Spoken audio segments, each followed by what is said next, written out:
Celestial, te agradecemos en esta noche o en esta tarde por tu presencia, por tu Espíritu Santo, Señor. Sabemos de que tú estás en medio de todo, Señor, gobernando, sentado en tu trono. Nada te altera, nada te sorprende, nada te inquieta, nada te toma por sorpresa, Señor. Todas las cosas que acontecen en este mundo, aunque la palabra del Señor, tu palabra dice que Satanás es el príncipe de este mundo, el príncipe de la potestad del aire, y él es el que gobierna este mundo, Señor. De alguna manera tú lo has permitido así. Y, Señor, nada sucede sin tu consentimiento. Todo lo que sucede en este mundo, incluso esta pandemia, ha sido por tu consentimiento, Señor, porque el enemigo no puede hacer nada si tú no lo autorizas. Y esto, en redundancia, para el beneficio de tu pueblo, de tu iglesia, Señor. Porque Romanos 8:28 dice bien claro, Señor, que a los que aman al Señor, todas las cosas ayudan para bien. Y te agradecemos por este tiempo. Bendice este estudio de Juan, Señor, que vamos a compartir hoy día. En el nombre de Jesús te lo pedimos. Amén. Entonces, hermanos, entramos al capítulo 13 del Evangelio de Juan, ¿ya? Y hay que hacer una pequeña introducción, muy breve, pero la tengo que hacer para que entremos en el contexto. Ustedes saben que nosotros enseñamos la palabra inductivamente, capítulo por capítulo, versículo por versículo, ¿no? Y usamos el método inductivo simplemente porque es lo que heredamos del pastor Chuck Smith, por ejemplo, la manera en la que el Señor le reveló cómo enseñar la palabra de Dios, de tapa a tapa, sin saltarse, sin ser tópicos ni temáticos, y enseñar lo que el Señor quiere, todo el consejo completo, y eso es lo que hacemos nosotros, ¿no? Entonces, para este capítulo se cree que desde el capítulo 13, básicamente, ya, se cree que hasta el capítulo 12, mejor dicho, es como la última aparición en público de Jesús. Es decir, para el evangelista Juan, su narrativa en el capítulo 12 ya comienza a centrarse más en el círculo interno de Jesús y sus discípulos. Es decir, ya Juan no va a narrar, como por lo menos hasta el capítulo 19, ¿ya? O 18, no va a narrar eventos en donde ya está Jesús enfrentando multitudes, sino que a partir de este capítulo 13 ya prácticamente Juan cierra su narrativa y se va a dedicar a la intimidad de Jesús y sus discípulos. Y todo lo que se va a estudiar de aquí hasta el capítulo 18-19, que no tiene nada que ver con el ministerio público de Jesús, básicamente son instrucciones y cosas que el Señor habló con sus discípulos. Ya, entonces, pudiéramos entender que hasta el capítulo 12, ¿no? Ya la aparición pública de Jesús se dio, ¿no? Y ahí termina Juan su narrativa.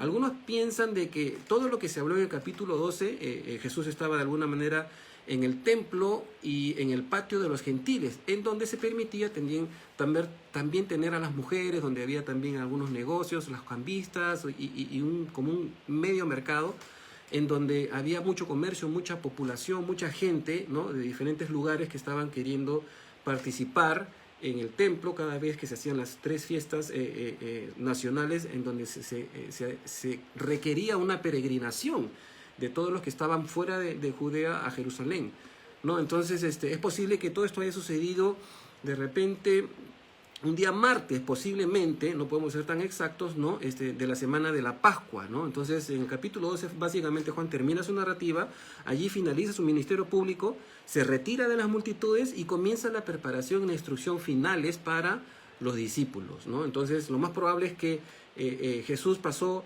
estas últimas noches, ¿no? Estamos hablando de la Semana de la Pasión, como se conoce tradicionalmente, ya que Jesús pasó estas últimas noches en casa de María, de Marta y de Lázaro, el que había sido resucitado. Ahora, lo que llama la atención, ¿no? Personalmente a mí me llama la atención especialmente el hecho de que Juan no mencione en este capítulo, o a partir del capítulo 13, no menciona ni siquiera indirectamente la institución de la Cena del Señor, como lo mencionan los sinópticos, los evangelios sinópticos, ¿no? No menciona la cena, no menciona el aposento alto, como lo mencionan los sinópticos. Ustedes pueden hacer un paralelo cuando estudian Juan, por ejemplo, con Mateo 26, del 26 al 29, con Marcos 14, del 22 al 25, con Lucas 22, del 17 al 20, en donde se narra básicamente la institución de la última cena en el aposento alto y todos los eventos que conllevan a eso. Pero sin embargo, Juan, cuando hace la narrativa de esta cena en la que participan los discípulos y en donde ya Judas sale para traicionarlo, Juan no menciona la Santa Cena, es decir, no menciona la celebración de la copa con el vino. Vamos a estudiarlo también, así, pero lo digo a manera de introducción. Entonces, en los sinópticos se describen los eventos casi idénticos respecto a la institución de la Santa Cena, lo que Jesús dijo agarrando la copa y agarrando el pan. ¿De acuerdo? ¿No? Pero de repente, y esto es una especulación, pero cabe al lugar, ¿no? De repente para Juan no era tan trascendental el hecho de que Jesús mencionara la institución de la cena, ¿no? Sí, de la copa y del vino, porque para él las mismas palabras de Jesús tenían mucho más peso. Es por eso que Juan de repente, por eso, en estos últimos momentos, no menciona la institución de la cena.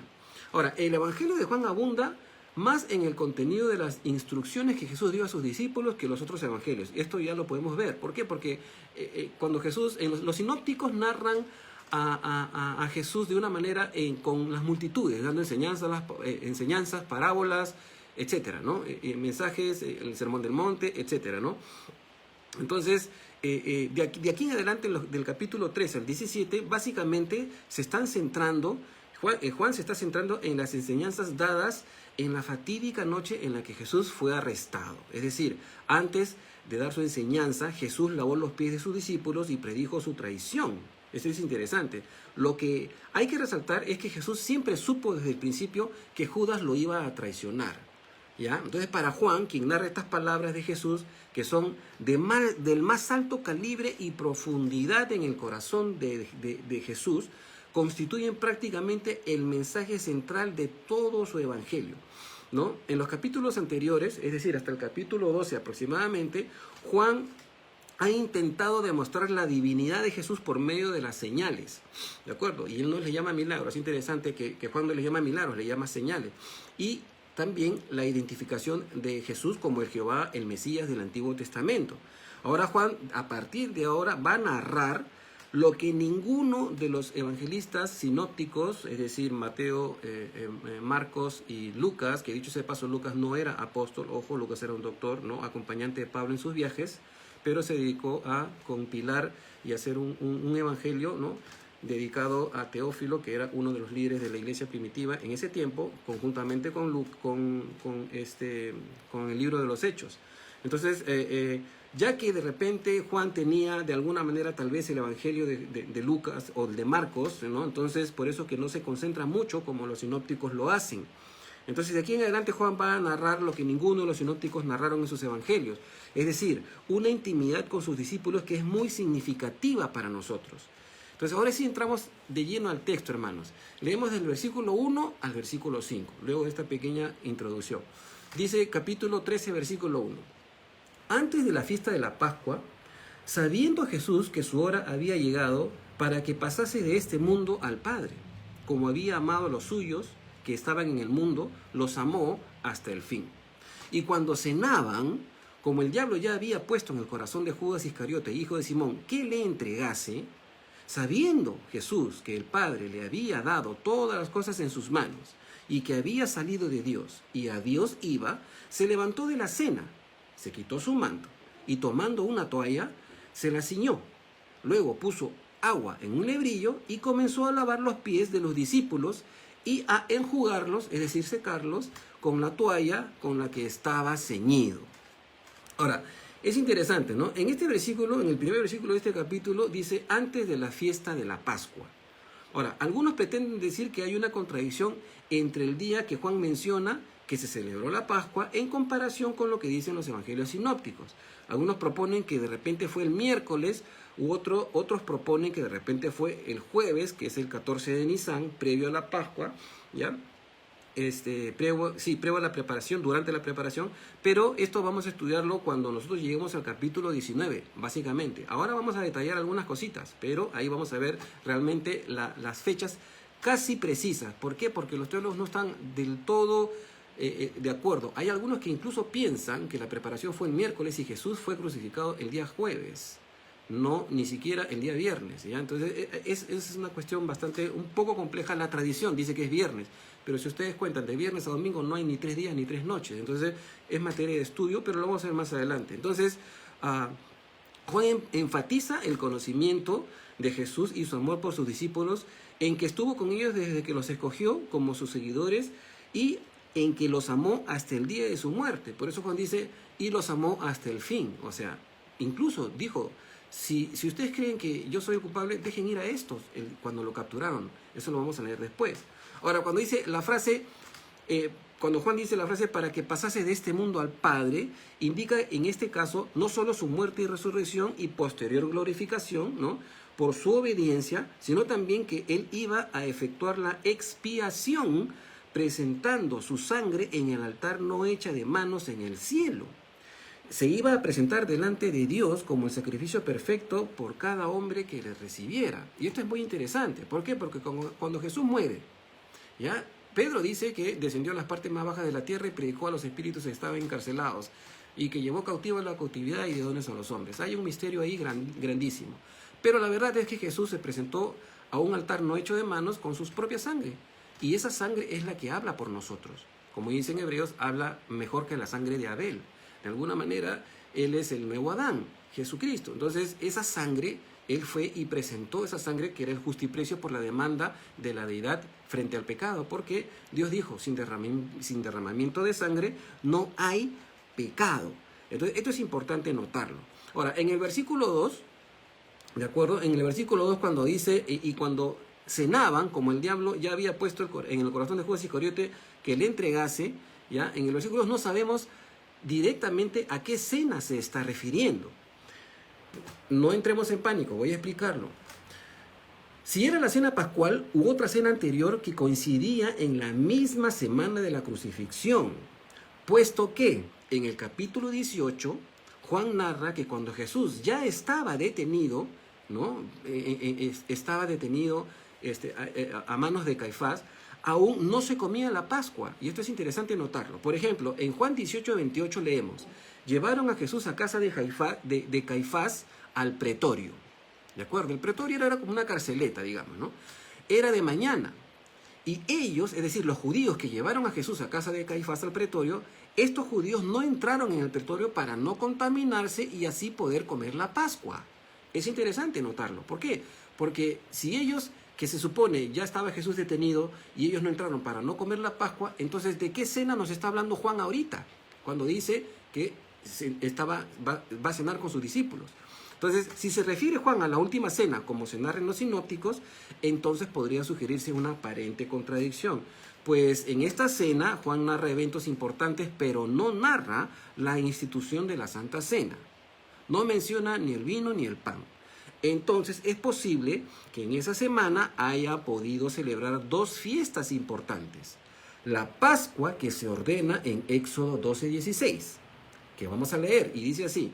Éxodo 12:16 dice, el primer día habrá santa convocación, y asimismo en el séptimo día tendréis santa convocación. Ninguna obra se hará en ellos, excepto solamente que preparéis lo que cada cual haya de comer. Entonces, la Pascua era básicamente el recordatorio de que Dios liberó a los egipcios del pueblo hebreo por medio de la muerte de los primogénitos. Y en el momento que estaban muriendo los primogénitos de Egipto, ellos estaban comiendo la Pascua, el cordero, apresuradamente con hierbas amargas, ¿no?, a punto de abandonar al día siguiente Egipto. Entonces, si ese séptimo día de Éxodo 12:16 era considerado como si fuera un sábado, ¿no?, y de gran solemnidad, es posible que en esta semana hayan habido dos eventos, dos eventos principales que sucedieron durante la semana de la Pasión. El único detalle es que ese día sábado podía caer en cualquier día de la semana. Es decir, la Pascua no necesariamente podía caer sábado, podía caer cualquier otro día, dependiendo de la cronología, porque ustedes saben que los hebreos no tienen un calendario gregoriano, sino tienen un calendario lunar. Entonces, posiblemente la Pascua durante esa semana estaba a un par de días del sábado de costumbre, el sábado que era el sábado normal, el sábado que no se trabajaba, el día sábado, el Sabbat, en donde también había una preparación previa y empezaba el viernes a las 6 de la tarde. ¿De acuerdo? Entonces, por eso Juan no menciona el evento con detenimiento, pues los sinópticos probablemente ya estaban circulando y detallaban la misma cena.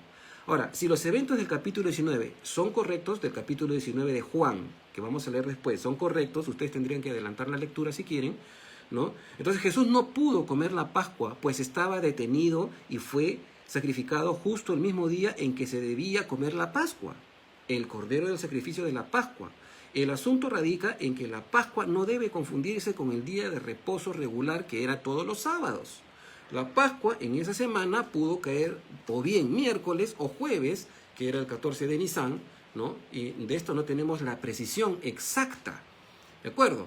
Entonces Juan refiere que Jesús murió en la cruz en el preciso momento en que los corderos eran sacrificados en preparación para la cena pascual, según Juan 19:14. Ahora, una explicación probable es que en esa época toda la celebración, es decir, los 7 días que están en Éxodo, dice la Pascua, los judíos posiblemente consideraban a toda la semana esta de 7 días, ¿ya?, como la Pascua. Entonces, podían cenar en algún momento durante los 7 días o podían cenar al final.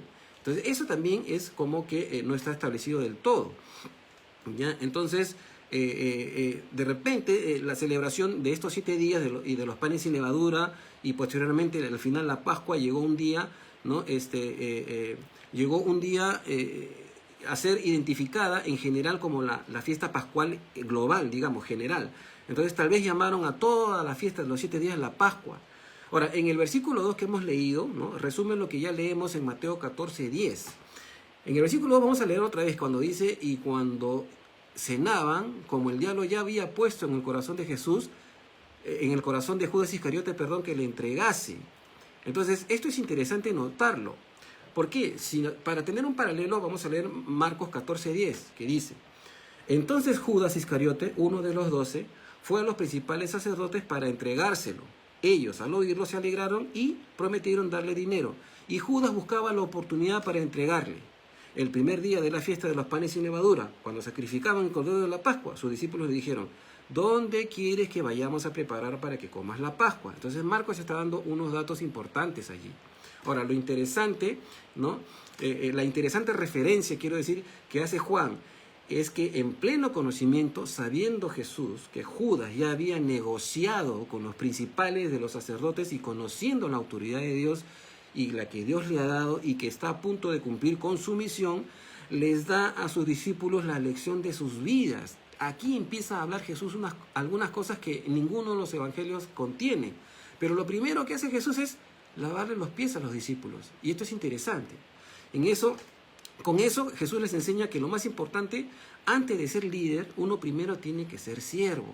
Lo que muchos líderes se olvidan hoy en la actualidad. Muchos quieren ser jefes sin haber sido primero discípulos.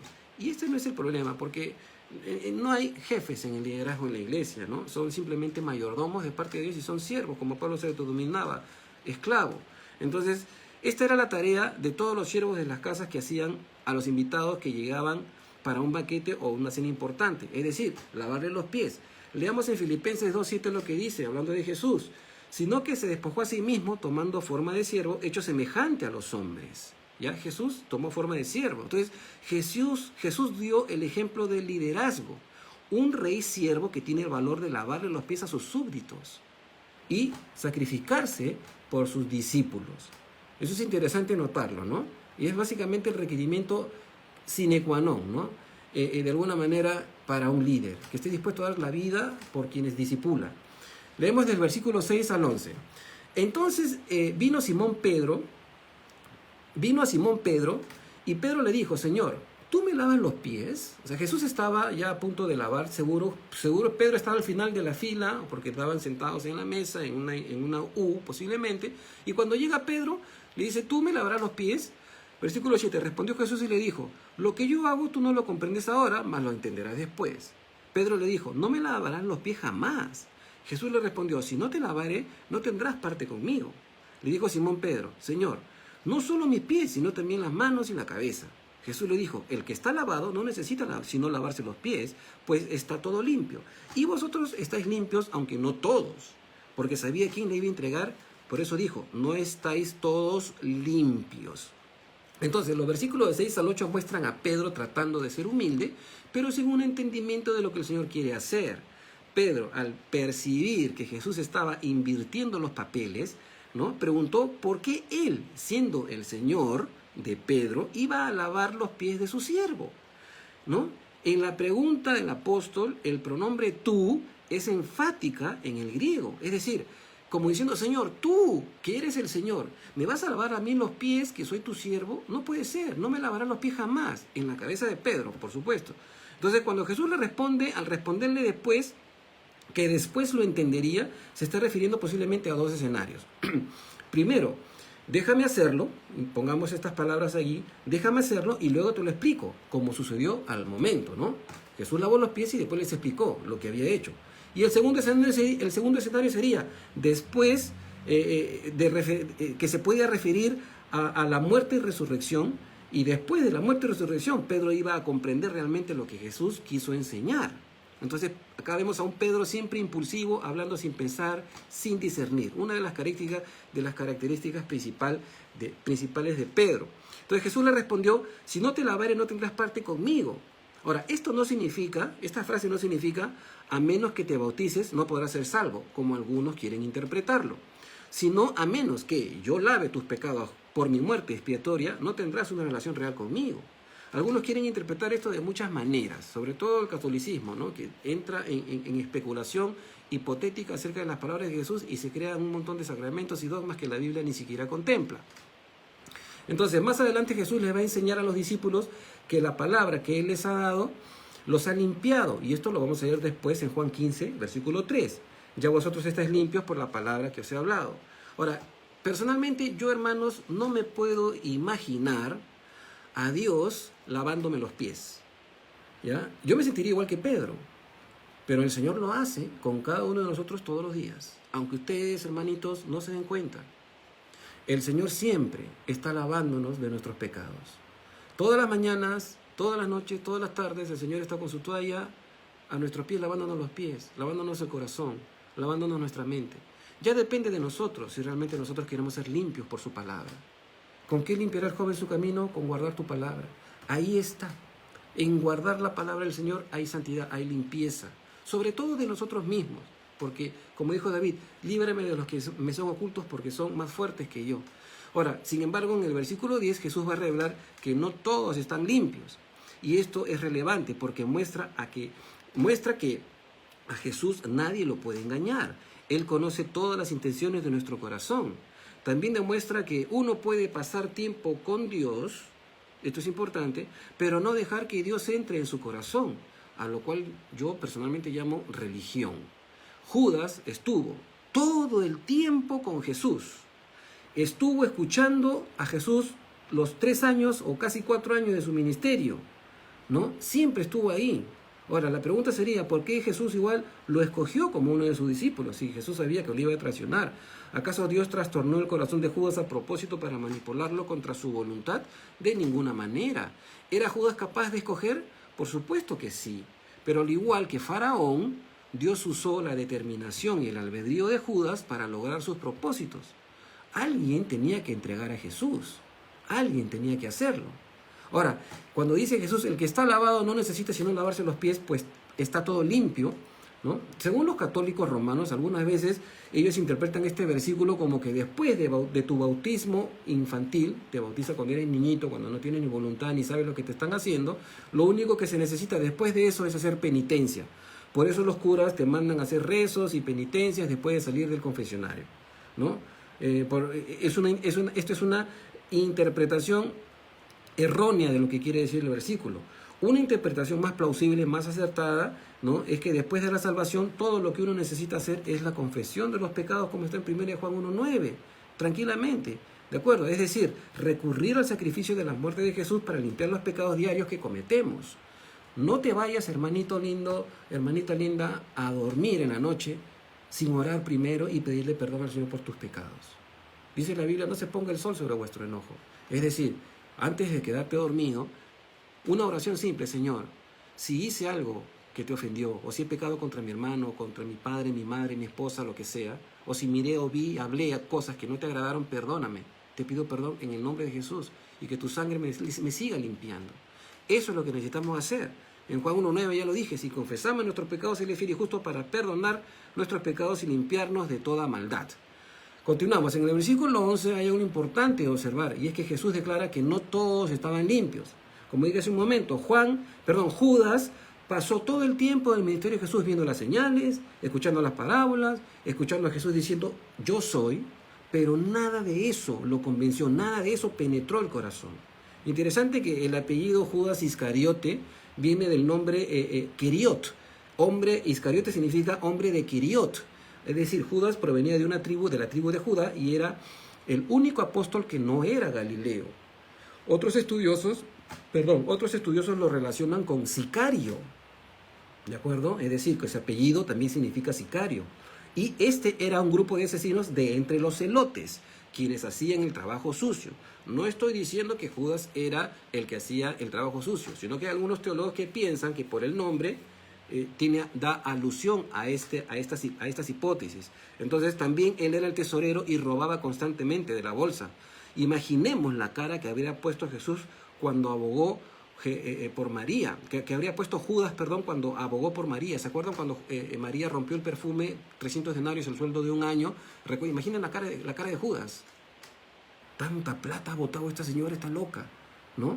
Y es importante ver eso, ¿no? Entonces, imagínense en el corazón de Judas algo como, si este tipo dice que es el rey y no quiere pelear, ¿cómo vamos a librarnos del imperio romano? O sea, no es un revolucionario. Este es un rey, dice que es rey, pero no hace nada por golpear a los romanos o por levantarse. ¿Qué tipo de rey será este?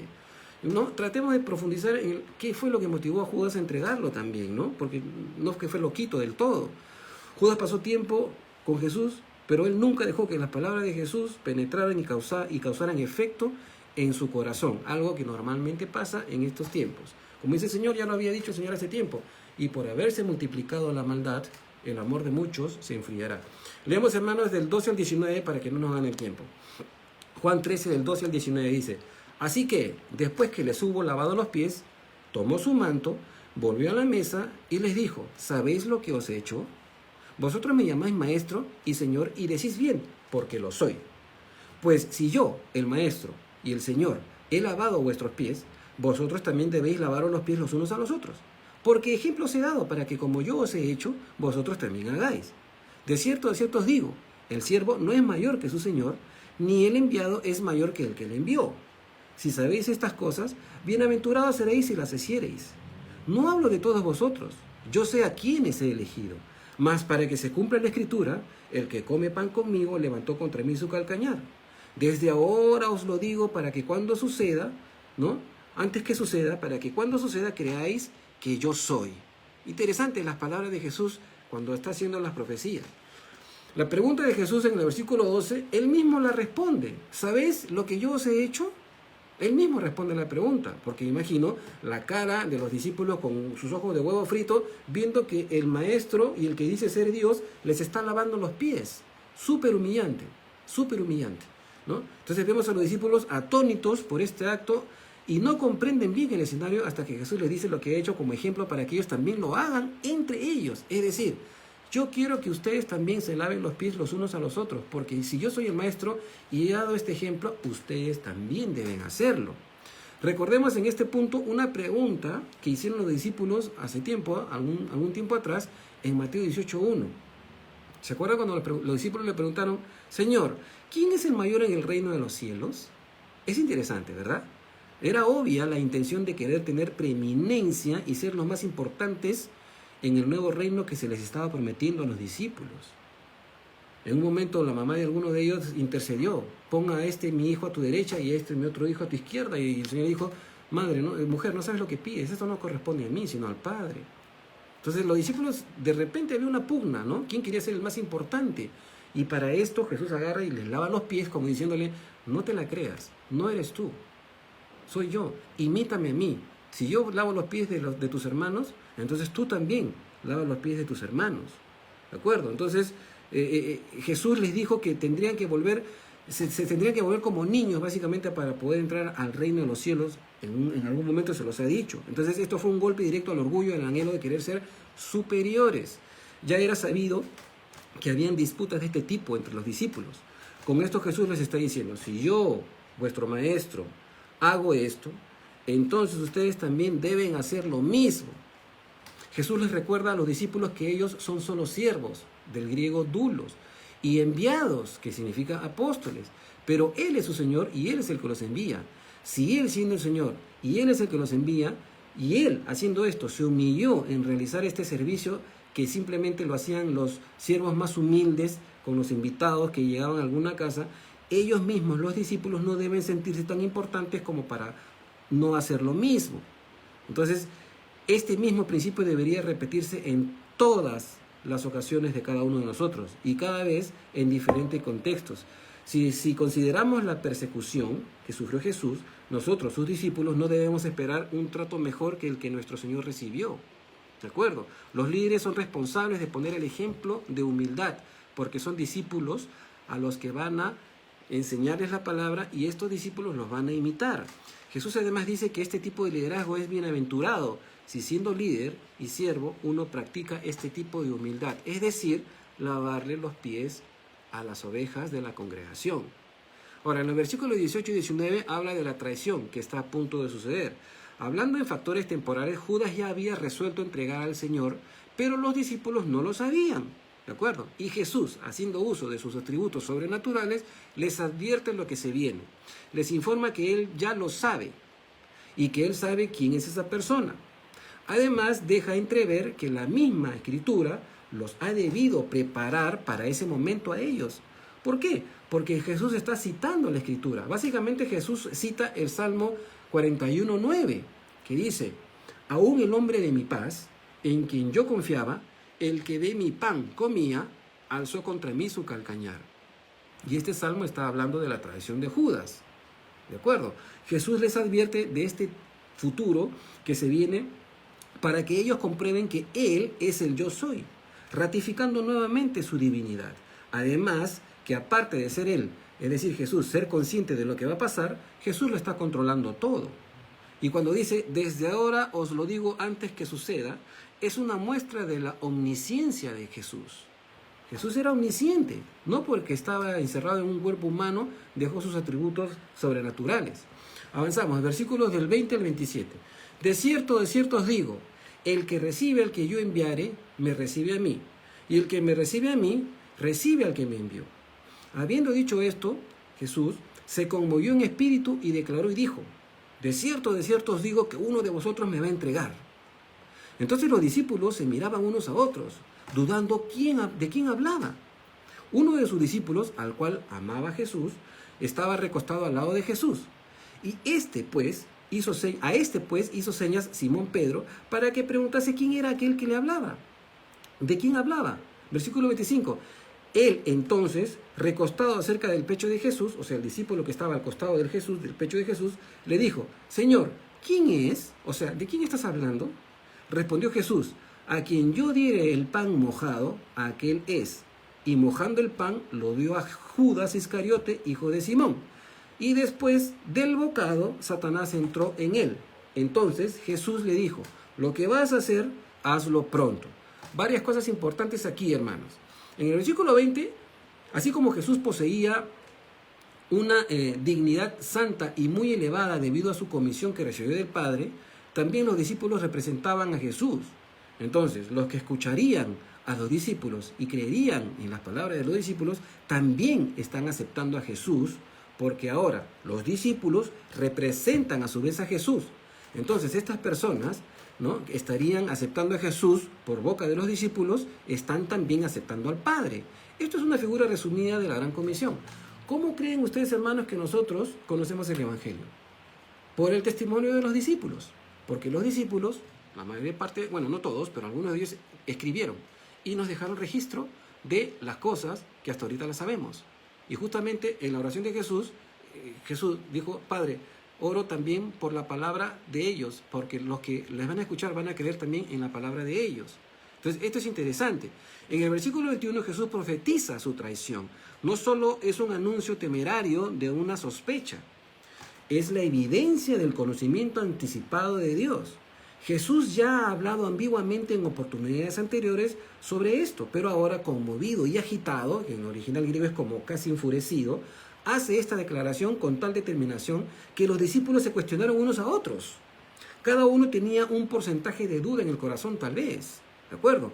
Por eso ellos preguntaron: ¿seré yo, Señor? ¿Seré yo, Señor? Si quieren verlo, pueden leerlo en Marcos capítulo 14, versículo 19. Cuando Jesús dijo esto, la mayoría de sus discípulos dijeron: Señor, ¿seré yo? Señor, ¿seré yo? Señor, ¿seré yo? O sea, ellos también estaban con cierto tipo de duda. Cuando Jesús dijo: alguien me va a traicionar, todos entraron en cuestionamiento.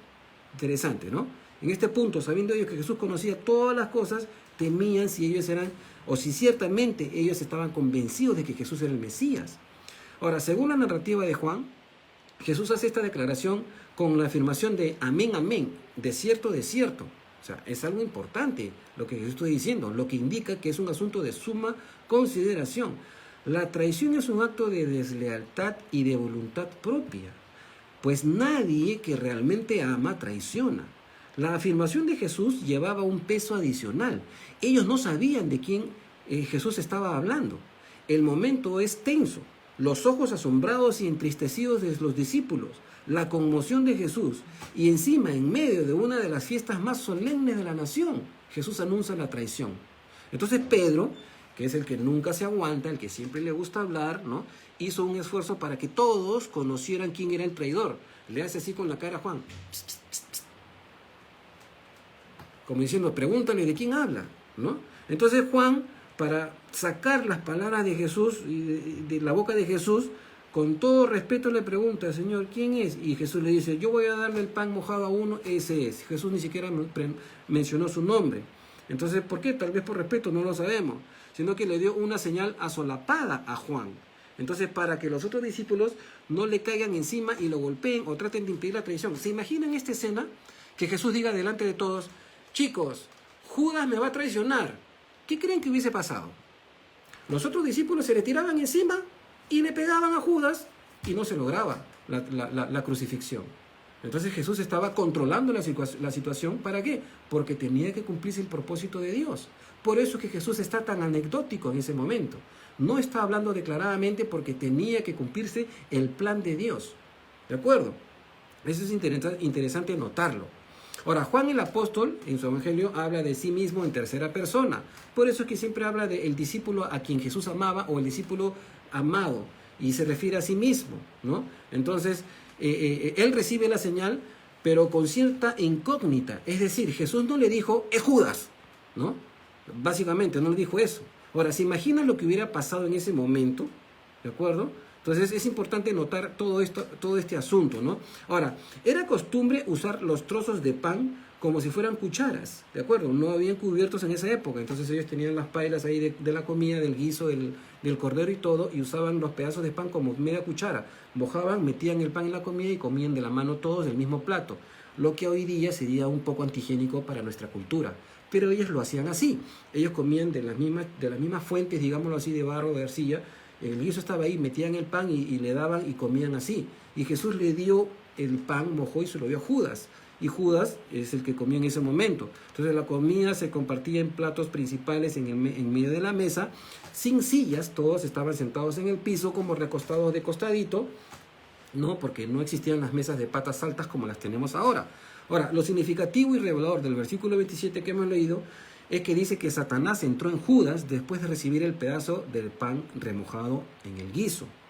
Sin embargo, recordemos que previamente Judas ya había arreglado con los sacerdotes la traición de Jesús por 30 piezas de plata.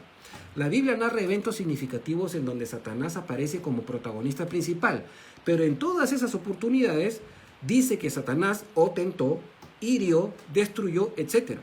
Pero solo en este evangelio y en Lucas, ¿de acuerdo?, en donde se narra que Satanás poseyó a un cuerpo. Y no fue un demonio cualquiera como todos los demonios que Jesús ha expulsado durante su ministerio. Fue el mismo Lucero, el nombre que Isaías le da en el capítulo 14 de su libro.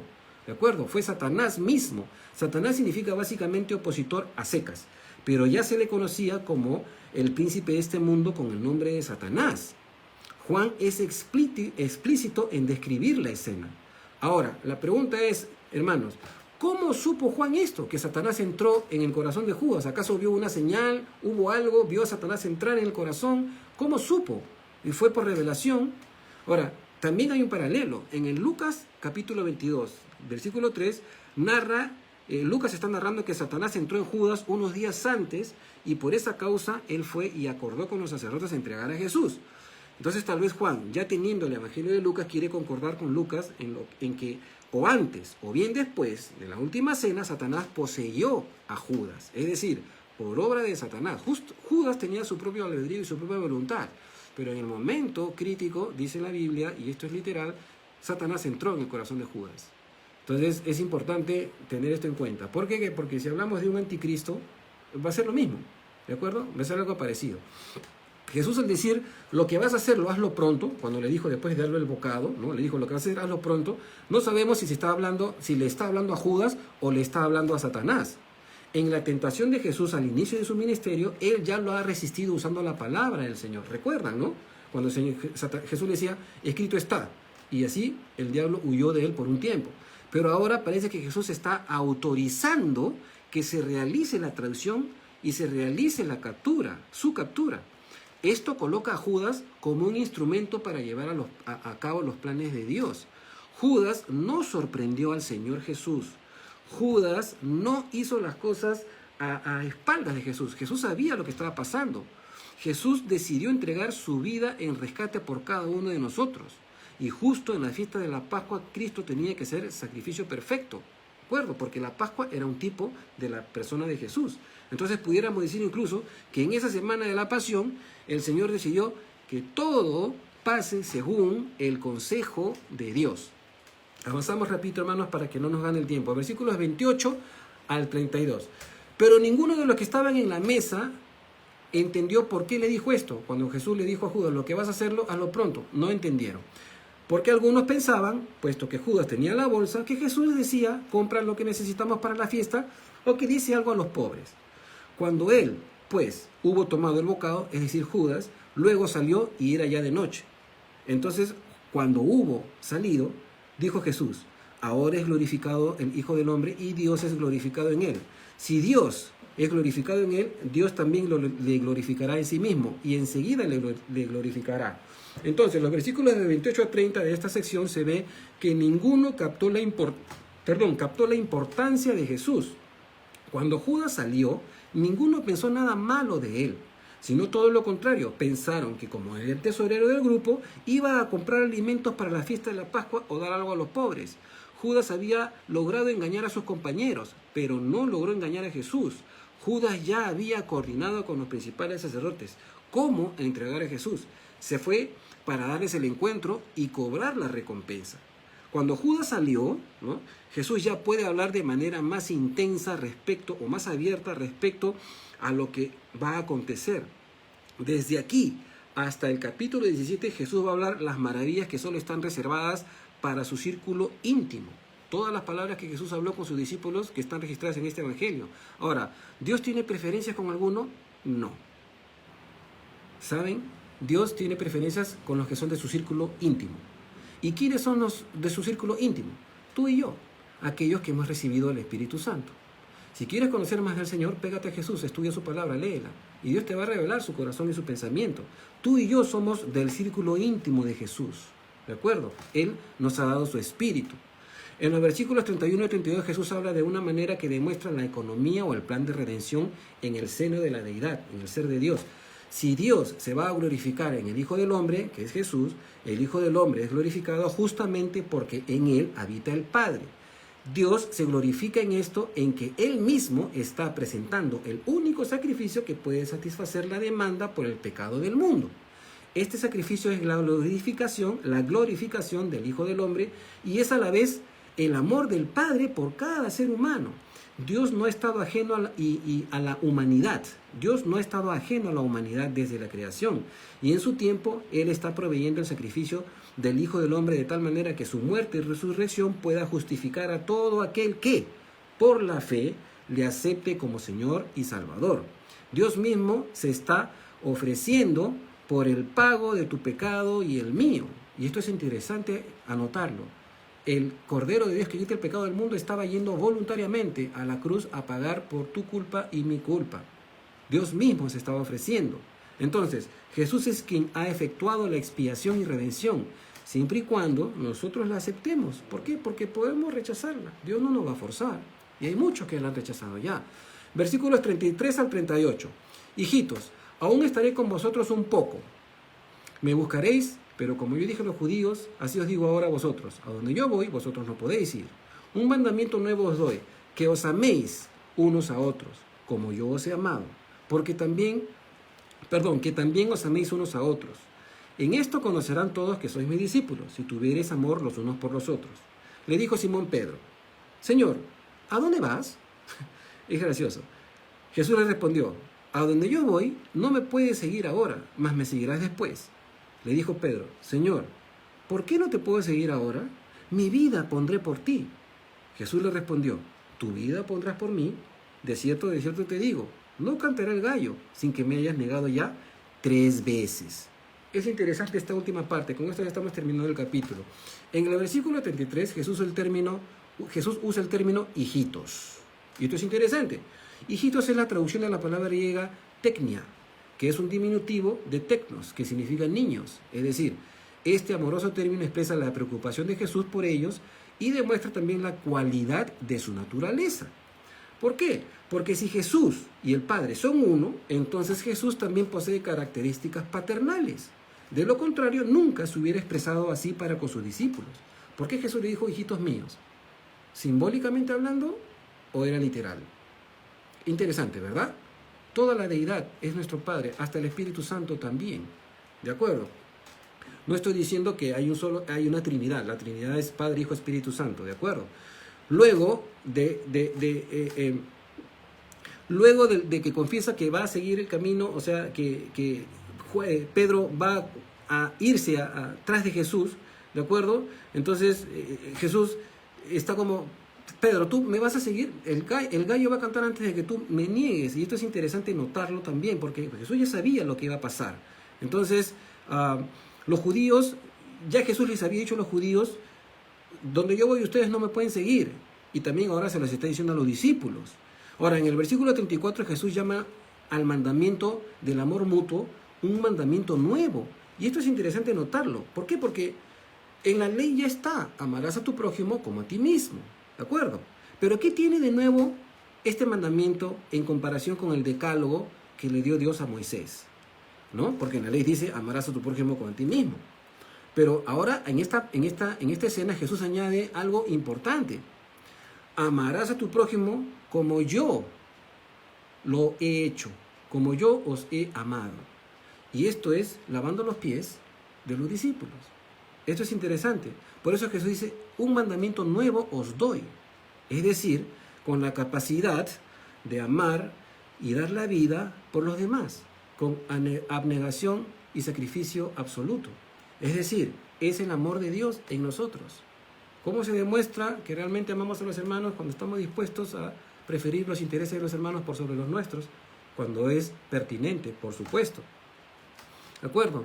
Las evidencias de este tipo de amor sacrificado, abnegado, dispuesto a lavar los pies de los hermanos, poniendo los intereses de los demás por sobre los propios, es lo que la gente va a reconocer y es lo que la gente va a ver como un testimonio de que realmente nosotros los cristianos somos discípulos de Jesús. Ahora, en el versículo 36 es interesante que Pedro salta la recomendación del mandamiento nuevo y le dice a Jesús, Jesús, ¿a dónde vas? O sea, Jesús les está diciendo, un mandamiento nuevo os doy, que os améis unos a otros como yo los he amado. Es decir, tienen que lavarse los pies unos a otros. Ese tipo de amor es lo que yo quiero. Y ese amor es el que la gente va a ver.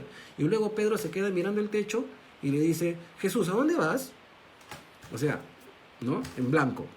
Entonces la respuesta de Jesús, y yo imagino a Jesús mirándolo con los ojos de amor, moviendo la cabeza, ¿no? Así como, Pedrito, no comprendes todavía, ¿no? O sea, no estás entendiendo el mensaje. O sea, imagino a Jesús diciéndole de repente, no sé, estoy especulando, ¿no? ¿Captaste lo del nuevo mandamiento o no lo captaste? ¿No? Pedro estaba más interesado en algunas otras cosas, tal vez. Entonces la respuesta de Jesús es una profecía al mismo tiempo. Ahora no puedes seguirme, pero lo harás después. O sea, Pedro no entiende lo que Jesús le dice y le ofrece su propia vida por seguirlo. Como siempre, Pedro, hablando presurosamente, sin calcular las consecuencias. Y por último, en el versículo 38, la predicción de Jesús tocante a la prueba de Pedro, me negarás 3 veces, debe haber dejado completamente atónitos a todos los otros discípulos. Porque esto lo dijo, estaban todos en la mesa, recuerden. Pedro le hace señales a Juan. Juan, pregúntale a Jesús quién es el que lo va a entregar. Y Juan hace las señas y Jesús le dice como casi en secreto, al que yo le dé el pan mojado, él es. Entra, pone el pan, se lo da a Judas, moja el pan, se lo da a Judas, Judas se va y todos se quedan a Judas mirándolo cuando se va y siguen hablando con Jesús pensando de que se va a comprar, ¿no? Y en ese momento Pedro le dice, Señor, yo pondré mi vida por ti. Y Jesús le dice, ¿tú pondrás tu vida por mí?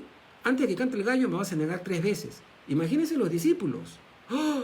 Entonces era Pedro el que lo va a negar. Uy, al menos no fui yo, ¿no? Todo lo que habría causado este asunto. Y Pedro por hablar apresuradamente, básicamente.